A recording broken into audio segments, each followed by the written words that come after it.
मराठा साम्राज्य के सबसे महान योद्धा छत्रपति शिवाजी महाराज की आज 392वीं जयंती है। देश भर में राष्ट्र के महान मराठा योद्धा छत्रपति शिवाजी महाराज की जयंती धूमधाम से मनाई जाती है। इतिहास इस बात का गवाह है कि छत्रपति शिवाजी महाराज का महाराष्ट्र ना तो दिल्ली की गद्दी के आगे झुकता था और ना ही अहंकारी अंग्रेजों के आगे। 19 फरवरी 1630 को पुणे के शिवनेरी दुर्ग में जीजाबाई और शाहजी भोसले के घर जन्मे शिवाजी राजे भोसले या शिवाजी को मराठा साम्राज्य का सबसे महान योद्धा राजा माना जाता है।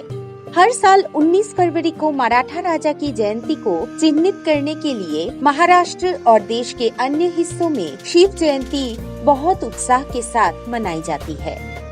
शिवाजी महाराज एक उत्कृष्ट युद्ध रणनीतिकार थे। उन्हें कम उम्र में ही सेना की ताकत का महत्व समझ में आ गया था। उनके पिता ने 2000 पुरुष सेना दी थी, जिनको उन्होंने 10,000 सैनिकों में परिवर्तित कर दिया। प्रतापगढ़ की लड़ाई हो, सूरत की लड़ाई हो या सिंहगढ़ की लड़ाई, सीमित संसाधनों के बावजूद शिवाजी ने जीत दर्ज की।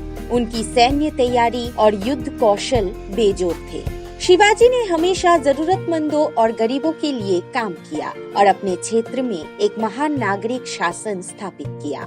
उन्होंने गरीबों को अपनी सेना में शामिल होने के लिए प्रोत्साहित किया। शिवाजी सभी धर्मों का समान रूप से सम्मान करते थे। उन्होंने कभी किसी धार्मिक स्थल पर हमला नहीं किया। उन्होंने अपनी हिंदू धार्मिक मान्यताओं से समझौता किए बिना सभी धर्मों को समायोजित किया। उनके कई भरोसेमंद योद्धा मुसलमान थे। शिवाजी जबरन धर्म परिवर्तन के खिलाफ थे। उन्होंने अपनी बेटी सखुबाई की शादी बाजीराव नायक निम्बालकर के बेटे महादजी के साथ करने की योजना बनाई, जिसे औरंगजेब ने इस्लाम में परिवर्तित कर दिया था। समारोह के दौरान उन्होंने बाजीराव को हिंदू धर्म में लौटने के लिए प्रोत्साहित किया।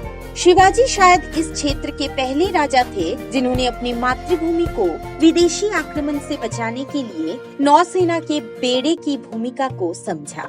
उन्होंने कोंकण क्षेत्र की रक्षा के लिए जयगढ़, विजयदुर्ग, सिंधुदुर्ग और समुद्र तट पर कई अन्य स्थानों पर नौसैनिक किले भी बनवाए।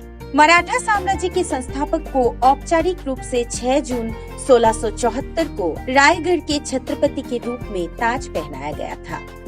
छत्रपति महाराज कई दिनों तक तेज बुखार से पीड़ित रहे और 3 अप्रैल 1680 को अंतिम सांस ली। News desk report, Assam Aditya.